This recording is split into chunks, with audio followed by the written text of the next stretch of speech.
Salam. Dövlət İmtahan Mərkəzinin keçirtdiyi qəbul imtahanının birinci sualının izahına baxaq. Burada soruşur, tarixi proseslərin məntiqi ardıcıllığını tamamlayın.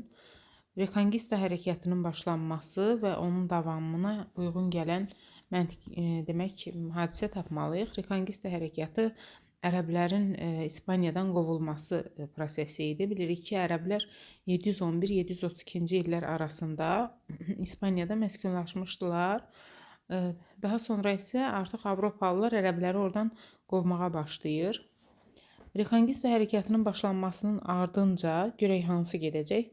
Pirene yarımadasının ərəblərin əlinə keçməsi olmayacaq. Çünki birinci Pirene yarımadası ərəblərin əlinə keçir ki, sonra orada rekonquista hərəkatı başlayır. Ona görə 2-yə A olan cavablar çıxır.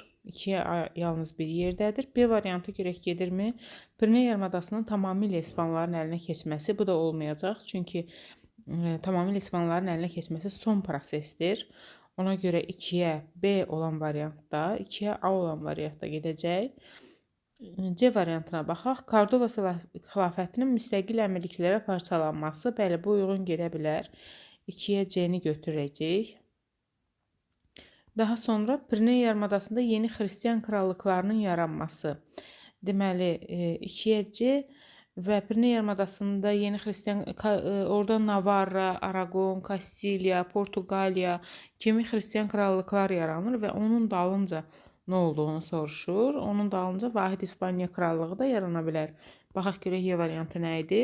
Ərəblər və Yahudilərin xristianları qəbul etmək şərti ilə dövlətçiliyin saxlanması. Xeyr, burada dövlətçilik saxlanılmır.